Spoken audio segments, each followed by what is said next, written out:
お久しぶりです。ゆりです。このチャンネルでは日本での看護師経験は1年未満、英語もおぼつかない私がカナダで看護師として働くまでの挑戦をお届けしております。この度ついにカナダで看護師の免許を取得しました。いやー長かったそしてめちゃくちゃお金がかかりました。今回はですね、私が看護師免許を取るまでに実際かかった費用を全部公開します。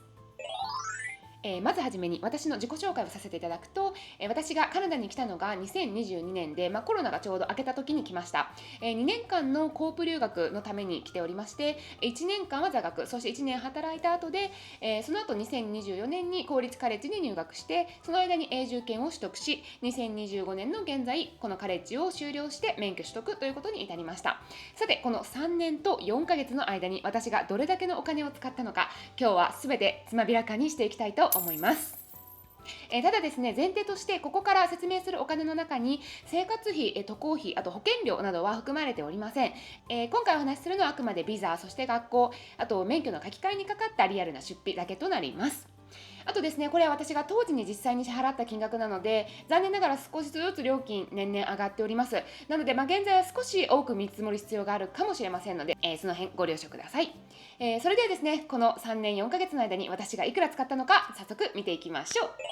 まずですね、私がカナダに渡航しようと思ったきっかけなんですけれども、日本で看護師として働いていたんですけれども、本当に仕事ができなかったし、それでね、周りにも迷惑をかけて、職場環境にも全然馴染めず、もう疲れ切ってしまって、もうなんか自分の好きなことして人生を終えたいなって思ったんですね。もうそれで、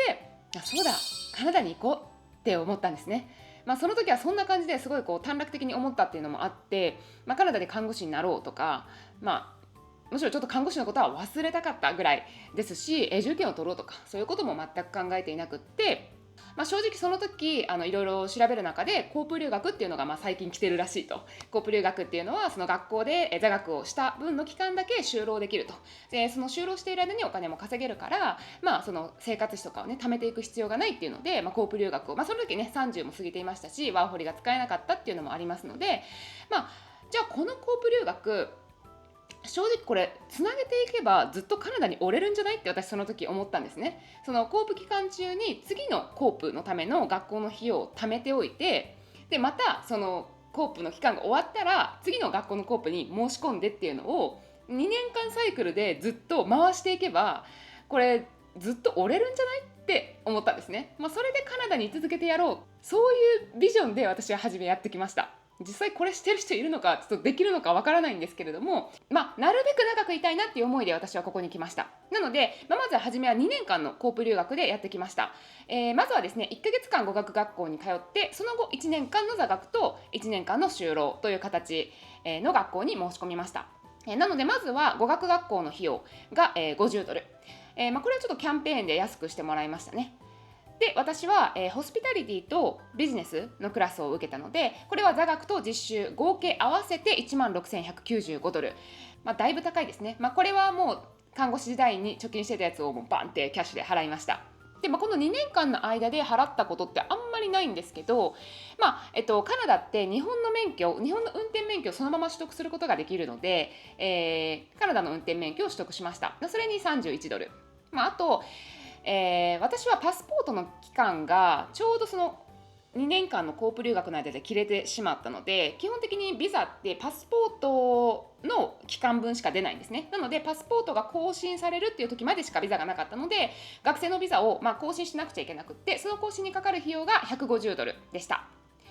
ということでこの2年間総額して払った合計金額はこちら16,426ドル、だいたい日本円にして約175万5千円になりました。でこのなんやかんやねこの2年間過ごしていく中で、とっても楽しい2年間だったんですけれども、このまま、プランとしてはね2年間また次のコープって思っていたんですけれども、看護師の免許を、カナダで取ってみてもいいんじゃないかなってちょっと思い始めまして、免許書き換えについてちょっと調べ始めたんですね。でその時に、免許書き換えに必要な書類ということで、集め始めました。そこにまず、かかった費用として、私はこの WES という機関を通して、日本の私のこの学校での学業成績を、カナダの評価に換算してもらうっていう期間があるんですけど、そこでやってもらった、学歴の認証の費用が$183。あとですね、英語のスキル証明のために IELTS を受けないといけないということで IELTS を受けました。 IELTS が1回$330。もうめちゃくちゃ高いですよね。もうこれは何回も受けられんぞと思ってて、でこの免許書き換えのために IELTS の7が必要だったんですね。で私は7にその1回目で全然届いてなかったので、取れるまで頑張るしかないか、その間まただから2年間コープを延長しようと思ってたんですけど、その時にちょうど、ガバメントが指定する公立カレッジに通えば IELTS7 取らなくても免許書き換えできるっていう情報を得まして、じゃあちょっと受けてみようかと思ってダメ元で受けてみました。そしたらですね、運よく、合格することができて、どっちみちね新たなコープの学校に通おうとは思ってて、ビザもねそれで更新しようと思ってたので、学校に通うっていうこと自体は想定してコープ期間中にお金を貯めてたので、そのお金でいけるやろうと思ってたんで、そんなに学費とか見ずに私申し込んでたんですね。そしたらもうその費用がとんでもなく高かったんです。ではそのカレッジに費やしたお金全部いきます。まず学生ビザの更新ですね、公立カレッジで学び直すために学生ビザを新たに更新しました。その費用が$150、学校に払った入学金$155、そして授業料4タームありまして、これが全部合わせて$32,447、なんと約358万6,000円。これはですね、もちろんワンタームずつ払うので一気にキャッシュで払うということではありませんが、1年4ヶ月にこの量を払います。あと授業料以外の費用として、点滴の練習をするキットとかウンドケアの練習をするキットとか、そういうのが入ったやつと、あと自分の実習とかで着ていくユニフォームとか合わせて$230、教科書が全部で$689。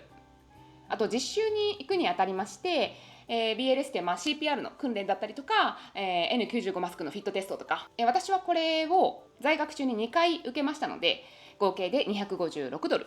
あと犯罪履歴チェックっていうのも実習のために必要で$28。あと最後卒業するために卒業の申請料が必要で$25。あと卒業した後の成績証明を、取る費用として$10。さあ全部でカレッジに払った費用は合計$33,992。いやー高いそうやってカレッジの費用にもひいひい言ってる間に、私ファミリースポンサーシップでの PR の申請の要件が幸運にも整ったので、その準備もしておりまして、そこでもね、細々いろんな費用がかかってきました。この PR 永住権申請のためにかかった費用として、健康診断$150、レントゲン$75、血液検査$78、あとは公正証書とか戸籍謄本、出生証明とか、そういう書類もろもろ合わせて$329。そして PR の申請自体にかかる費用が$1,165。ということで PR の申請に全部でかかった費用の合計は$1,690。でもね、これに関してはエージェントとか使わずに自己申請したので、PR とね交換と思えばここは安く収まったかなと思っております。そして最後にもう一つ、看護師の免許を最終的に取得するためには看護師の国家試験をもう一回ねこちら、カナダで受ける必要がありまして、その受験資格自体は公立学校ね卒業すればみんないただけるんですけれども、他の国で受験してその結果を移行するっていうこともできるので、私は、ニューヨーク州から受験資格をもらって先にねもう終わらせておこうと思って受験することにしました。なんですがこれにも結構費用がかかってきました。まずですね、ニューヨーク州に登録する前にちょっとオンラインのコースを受けなくちゃいけなくって、感染管理コースと児童虐待コース、大体合わせて$100。そしてニューヨーク州の免許申請自体にかかったのが$200。そして UWorld という、問題集を使ってNCLEX の、国家試験のための勉強をしていたんですが、これが6ヶ月分のサブスクリプションをして$465。そして NCLEX の、試験を管理している団体に登録する費用として$282。NCLEX を実際受けますよという予約する費用として$222。そして試験が終わった後に結果をね早く見るために払った費用が$11。ということで、NCLEX 合格までに費やした合計の費用は $1279。もう自分で言っててちょっと怖くなりますが、さて以上全部足していきます。この3年と4ヶ月の間に私が使った費用の総額は$53,900。もう自分で計算しててあまりの金額にフリーズしました600万ぐらい使ってました。恐ろしい。日本でいた4年間の大学より使ってたもう少しずつ払ってるとね、ダメージ全然なかったんだけどな。なんかまとめるとやっぱり破壊力すごいなっていう感じですねちなみに私はこのお金を日本で働いてた時の貯金と、あとカナダで働いてる間に貯めた貯金と、あと頭を下げて親とパートナーからも少しずつ借りました。これからね働いて返していくことになっています。はい、さてですね、これを見て金銭的にやっぱり留学は無理かって思ってしまう人がいるかもしれないんですが、安心してください正直もっと安く済む方法もちろんあります。まずですね、30歳以下の方ワーホリ使ってください。お金かかりません。30歳以降の方、コープ留学を望んでいる方、もっと安い学校あります。エージェントが紹介するところだけにとらわれず自分で探してください。全然あります。あと看護留学を目指す方、 NCAS という審査の後で学校に行くという手順を踏めば、もっと安く済む場合もあります。バンクーバーのあるこの BC 州は残念ながらね、時間もお金もかかるエリアになってきますので、学校に行かなくても免許書き換えが可能な州を初めから選ぶこともできます。ということで、金銭的な理由で絶対に諦めなければならないっていうことではないと思います。必ず探せば道はあります。あとですね、今2025年の4月現在は私が来た2024年とか2022年2024年とかに比べて少し、円安が落ち着いてきてますね。当時は1ドル本当115、118とかの世界だったので、もう日本に貯めてたやつを送金した時も泣くしかなかったんですけど、それと比べると今ね、今日見たら103円台だったので、そういう意味では狙い目になってるかなと思います。もちろんね、いろんなパターンに対応できるようにお金があるに越したことはないですが、実際にはね、来たいっていう思いさえあればね、そして実際に来てしまえばもうなんとかなります。もうお金はできる限り働いて少しずつ貯金してください。かじれるすねがある人はかじってください。もう周りの人にもう頭を下げてもうお金を借りて回ってください。あと奨学金の情報ありますので、血眼になって探してください。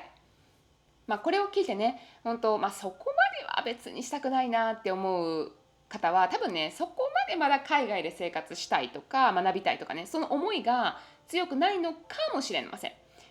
お金とかね、時間がある人は別に思いの強さに関係なくね、行ってみようかって言って来れるんだろうけれども、それはそれでいいとして、そうじゃない場合はやっぱこのやってみたいっていう、やりたいんだっていう思いの強さが、必要にはなってくるかなとは思います。逆に言